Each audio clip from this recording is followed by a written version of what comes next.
Hello and welcome to another episode of the HaskinCast Podcast. I am your host, Scott Haskin, and I'm here actually being selfish this week and reviewing one of my own albums, really just wanting to share it with you guys, let you know it's out there, give you a taste of what it sounds like, and tell you a little bit about the story behind it. So this was the fourth album in my Mental Sauna series, and I really wanted to do something different with it. I thought, I could go back to Mental Sauna 1 and 2, and I can put out album after album after album of these kinds of songs. And that's certainly within my wheelhouse. I could do that. But after doing Mental Sauna 3, Christmas Inflections, I thought, it would be kind of interesting to make the next album unique, do something really different with it. And I started thinking about, the number of songs, how long the songs typically are. And I thought, if people are using this for sleep, for example, or for meditation or yoga, the short songs may not work as well. So I thought, what if I did extended play songs, kept them to just under 10 minutes. You could do meditations, affirmations, yoga poses. You could use that to fall asleep without it taking up, too much of your device's battery, because unless you have it on autoplay or, you could arrange a playlist or whatever to have just the one long song. So I thought maybe this would be an advantage for people. And I started working off of that premise. Then I thought, okay, well, what are the songs going to be? I mean, they have to be some kind of theme or different feel. I wanted something that had a lot of variety to it, instead of just, well, here's this song and here's that song. I wanted everything to be very special and individual. And then as another added bonus, I thought it would be best if I record these in the tuning of A equals 332 instead of the standard A equals 440. The reason is because it is believed, and there's a lot of arguments for it, and there's a lot of arguments against it. I'm not going to get into the science of it because honestly, I don't understand, and I don't think anybody can say for sure personally, but A432 is supposed to be more in tune with the human body using those frequencies of notes for the human body than it is the A440, which is close. I mean, it's still close, but there is a difference in how well the body vibrates in harmony with that tuning. So we go with A432, and you'll see a lot of new age relaxation music, meditation music, that sort of thing, music for study. A lot of it you'll see is done in a different tuning. You'll see like 888 megahertz for abundance, or 580 megahertz for clarity, or for releasing fears, or whatever they're all associated with. What I can tell you is this, and it could very well be a placebo effect.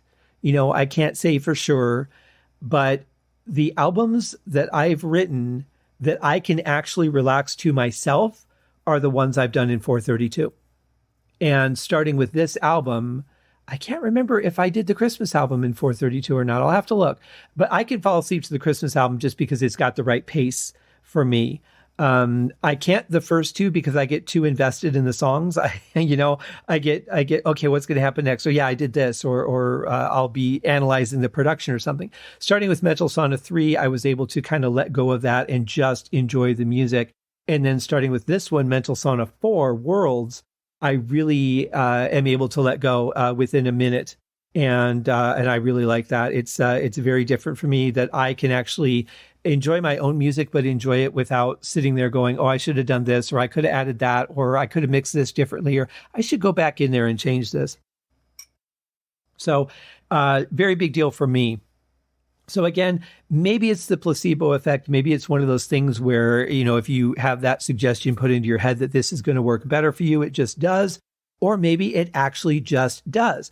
So that's why I say I don't think we'll ever know for sure. I think it's you can't prove it, because unless there's some absolute scientific proof positive of it, it really comes down to potentially the power of suggestion skewing any results that you would have, just because you can't account for a placebo effect when you're trying to do something scientific and say, this makes a difference and here's why. So that being said, what I decided to go with was different worlds that we could travel to. And so each song represents a different world that I created in my head and shared in the music. I want to talk a little bit first about the artwork. We went through a couple of different possibilities for covers. Kelly did the work, Kelly at Outside the Box, and she is just amazing. There's a link for her in the show notes. Check out her Instagram, check out her website. She just does the most amazing work. At this point, we've done a lot of album covers together. So we're very comfortable discussing ideas, saying, I think this will work. I don't think this will work. We have a great dialogue when it comes to that kind of stuff. I drew up a vision that I had that I think could have potentially worked. Not sure how well. And we had hired a model. We did a photo shoot. That ended up not working out. She backed out of the deal, and I had given her full, if you don't like the pics, I won't use them. And she saw the unaltered pics and wasn't happy with those. So she ended up backing out of the deal. So that left us with, okay, now we have to do another concept. So I said, all right, here's the song titles. Let's start digging into the worlds. Maybe we can just do one world for each song title and go that route. And so I think the cover that she ended up with, I think it came out absolutely beautiful. I love the variety, the colors, the atmosphere, the whole thing is just absolutely fantastic. And once again, Kelly comes out and just makes me an absolutely stunning album cover. And every time she does this, which is every time she does an album cover, I sit there and wonder, does the music really live up to what she's giving me? Because her art is just so amazing to me. That really is kind of a worry. But I can't really be too concerned with it because the songs are the songs. That's my contribution. The artwork is hers. That's her contribution. Even if it was a concept that I had that I gave to her, she usually takes like a stick figure drawing and turns it into like a Picasso. So I really can't complain about that, but it's a really amazing process. I love working with her. I love the ideas that she came up with for this. And I think that the way that we did this one, because in general, the cover art doesn't necessarily represent the specific song. It might represent more the title or something about the feel of the album or the general atmosphere that I'm going for. But in this case, it specifically represents the 5 planets that we have, or the 5 worlds that we will explore in extended play on this album. So I just blown away by the work that she does all the time.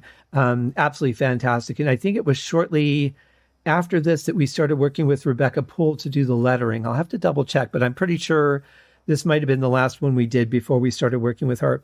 But in any case, the first song is called Fields of Solitude, and here's a little bit of that.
So if you haven't been lulled to sleep just yet by that song, or maybe you started doing some yoga while you were listening to that clip, this song, the vision that I had for it, and I really just worked off of like a snapshot in my mind of the world. Really, and the songs were written before Kelly did the cover, so they don't relate to the vision that I had necessarily for them, but I love what she came up with, because she took her vision of those titles, made the planets, and I did my version of those titles in the music. But this one, I kind of imagined a purple sky with the sun shining through it and just casting this really amazing glow across the fields. And the fields would be full of, like yellow flowers that had a purple glow to them. And the fields are endless, so it's solitude. You're there by yourself. You don't have to worry about interruptions. You can relax. You can let your mind wander. There's no danger. There's no worries. There's no interruptions. It's just you and solitude. And that's a dream that I've had for some time now. But it just allows you to let go and relax your mind. And one thing too that I want to point out, and this is a piece of advice I always give out, especially when it comes to sleeping. If you're having a problem sleeping because your mind is moving too fast, you're trying to remember what you have to do tomorrow, you're trying to remember that, oh yeah, I have to tell so-and-so this or that, or, remembering something that happened that maybe frustrated or angered you, keep a piece of paper or a notepad and pencil by your night table somewhere near you. You can even use your cell phone for this. Take all those things that are in your head that are preventing you from sleeping and jot them down so that you can let them go. The whole reason that these things stay in our head is because we have to remember some sort of follow-up action, or we're not ready to let go of something that happened in the past. So if you just take it and write it down, your mind can say, all right, it's written down. I can deal with this later. I'll access it tomorrow. We'll see where we're at. But for now, I don't need to hold on to this. I can let go and relax and sleep. And that has really helped a lot of people, myself included. I started doing that and I found that I was able to actually sleep much better. I was able to get to sleep more quickly, but I woke up less often in the middle of the night. My brain just said, okay, I can let go and relax. So get all that stuff off of you, out of your mind, down to where you can deal with it tomorrow, and then just let go. So that's my suggestion for that. The next song on the album is called Waterworld.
So as you can imagine, this one is very much about being in the water, not worrying about, breathing or any apparatus that helps you breathe, just the vision of being in the water, like in the ocean, somewhere where it's crystal clear and there's beautiful fish to see.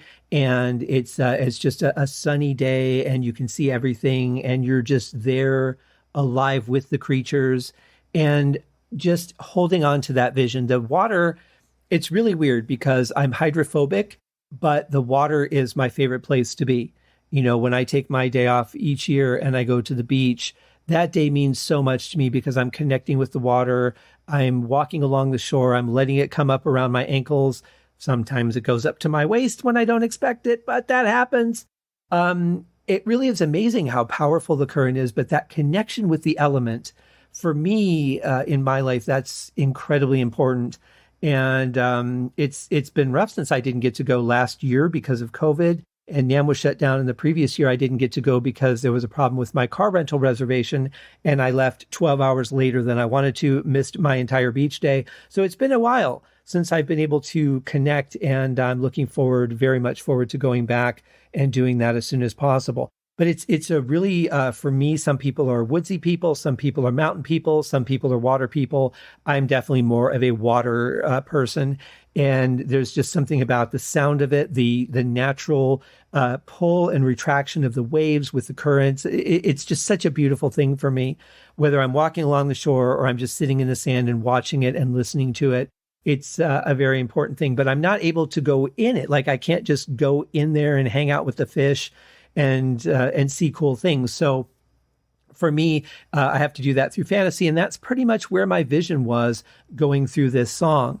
It's just a place of wonder. And when you think of how little we've actually explored, who knows what's actually out there? You know, we find new species and things all the time. It's just such a wondrous place.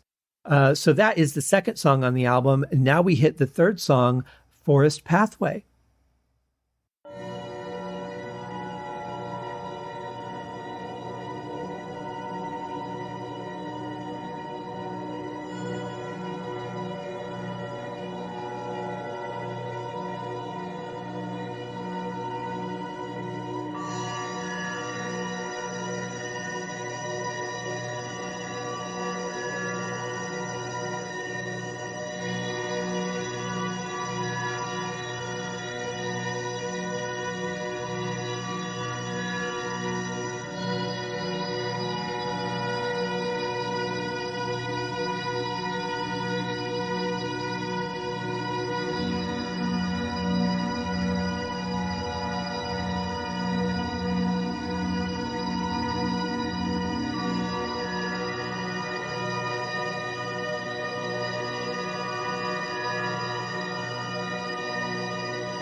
Now, as much as I said I love water, and I do, every once in a while, it's nice to just go take a walk through the woods, isn't it?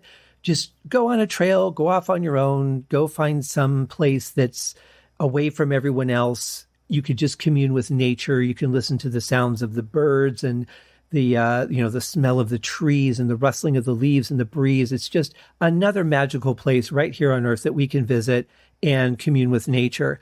I haven't been really in the woods in a long time. I used to go quite often when I lived in Colorado. I would drive up to Cheyenne Canyon, just go take a walk and really enjoy the mountain area. Now that I think about it, it was probably a little dangerous to do that because we did have mountain lions and things like that.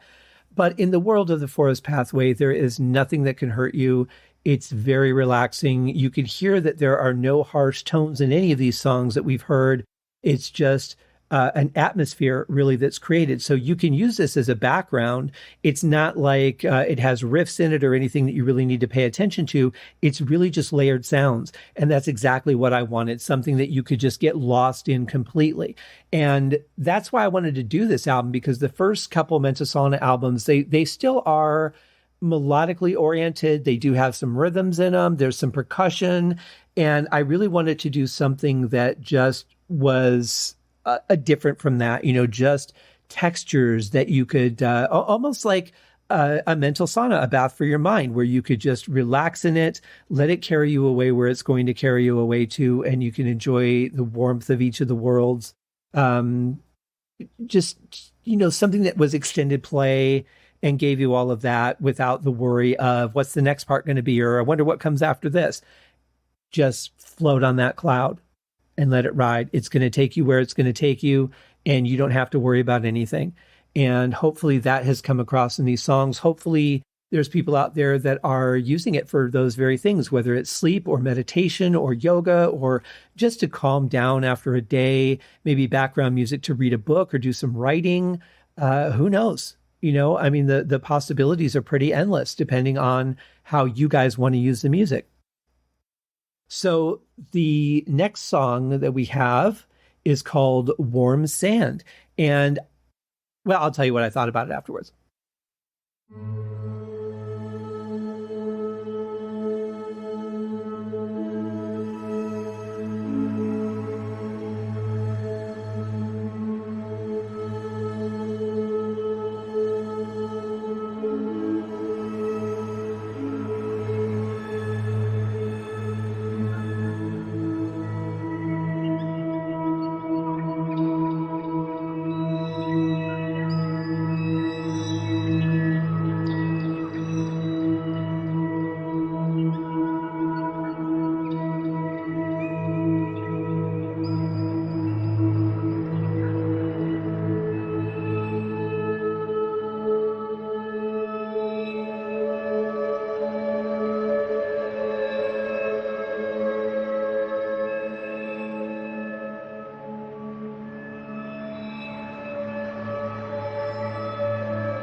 Well, being the title of this song is Warm Sand, you might think that we're back at the beach, that we're just sitting in the sand, watching the tide come in and out.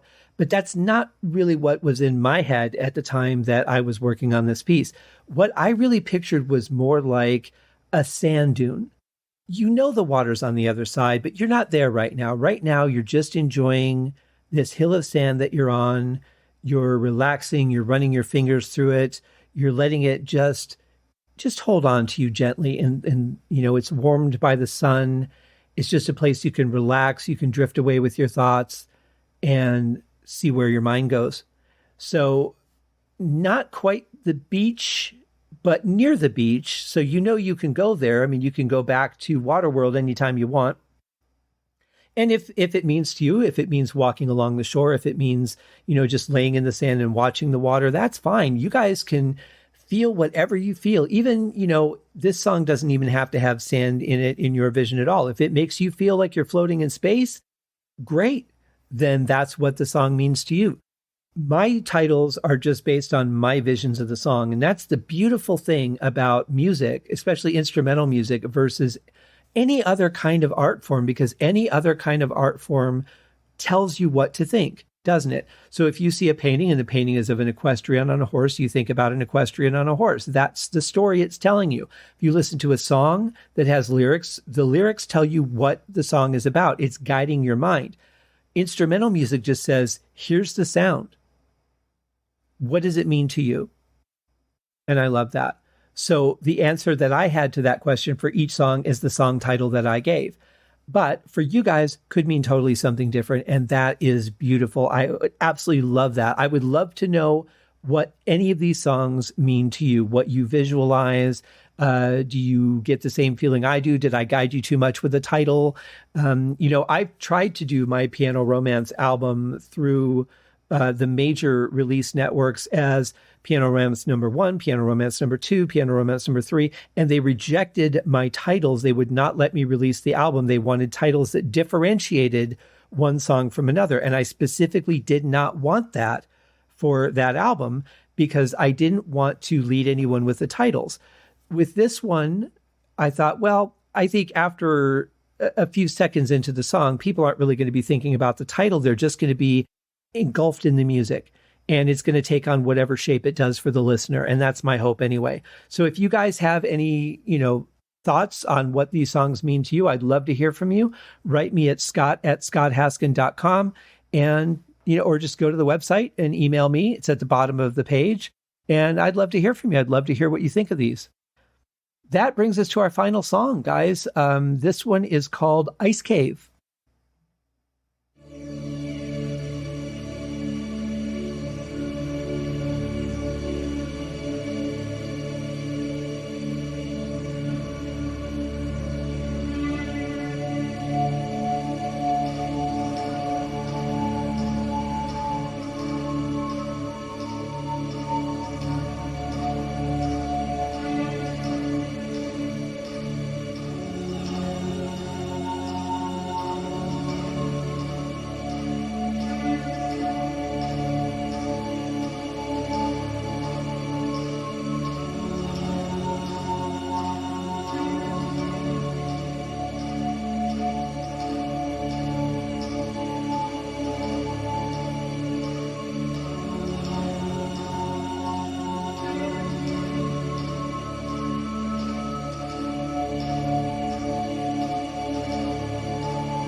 So this one is a bit of a departure from the rest of the album. This does have a little bit of percussion to it. It does have a little bit more of a melody than some of the others. I just thought it would be nice to have a little bit of variety. If somebody did want an extended song like that, then this would be a good place to put it. And I used Ice Cave because really, my thoughts about an ice cave are, from a sound perspective, they'd be really pingy. They'd be really, if you drop something, you would hear it echo throughout the cave, and just seem to be a little bit more percussive potentially than, say, warm sand. Warm sand is not very percussive. You could drop something on it and not even hear it. So this seemed the right song to do that, but the percussion is very minimal. It's really just kind of a pulse, and I even took some of the attack out of it so that it's not that hard of a hit. Like when you strike a piano or you strike a drum, that is rolled off a little bit, which means that some of that harshness is taken out so that you hear the sound without that, without that hit. So it was something that I thought would potentially work and would give a little more variety to the album, as well as maybe fit the needs of a wider audience. And I have to say, that's probably the one that I like the most. And maybe it's because I'm a drummer. Maybe there's something inherent about me that I do need a beat. Although I seem to get away without that quite a bit, but everything still has a pulse to it. Even if it doesn't have a drum, even the other songs, they still have a tempo, they still have a pulse. But the pulse is always much more obvious when you have a percussive instrument, even if it's a piano, because you're getting a strike, you're getting a heartbeat, you're getting a push, But I'm really happy with this album. I love the artwork that Kelly did. She always does such an amazing job.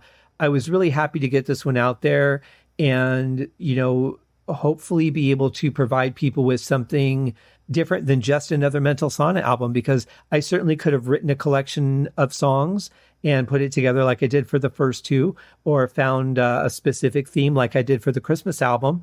But I thought it would be something else, to do it this way. So you're getting just about 50 minutes of music. Because it's only 5 songs, even though they're extended play, it is at a much lower price. And I just thought that was fair, because visually, we tend to see the value in something by the way it appears to be, right? So you look at it, you're like, oh, it's only 5 songs. It's an EP. Well, yeah, but it's still, almost 50 minutes of music. You're not seeing that when you look at the track list, or when you pull it up on Amazon or iTunes. So I did decide to do it for a lower price, even though it's extended songs. There aren't that many songs.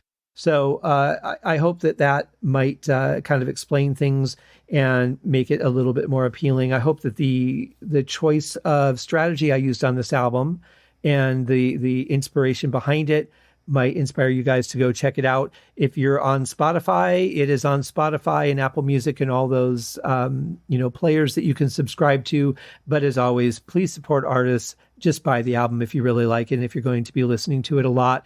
There was a meme that somebody put out and I shared recently that said that little tiny pocket in your jeans is for all the money you make on Spotify. And if I ever fill that pocket, I'll be happy. But it's it's a nice outlet to have. And I get that people pay for that subscription. It's my choice to have the music on there. But basically, I think most of us put that up there as kind of, I'm hoping you'll stumble across us, whether it's you just find us or we end up on a playlist somewhere and you see us and connect with us, and then you go check us out and buy our stuff, because artists are not making a living on Spotify. Taylor Swift is probably making a living just on her Spotify alone, but she's one of maybe 5 people in the world that are doing that. So support artists, go out and buy their music. It's really the reason that we still have art. Not everybody can afford to do these as passion projects. They cost money to produce. And so, I think pretty much all artists, especially in the last couple of years as touring has disappeared, even though it started up again in some areas, it's very minimal. Crowds are very small. They're very limited capacity venues. So take care of your artists, guys.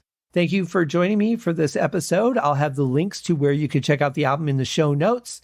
And of course, like I said, if you do have one of those subscription services, just look for me or look for Mental Sauna, and there's a good chance you'll find it. We'll see you guys next week. Have a great week, guys. Cheers.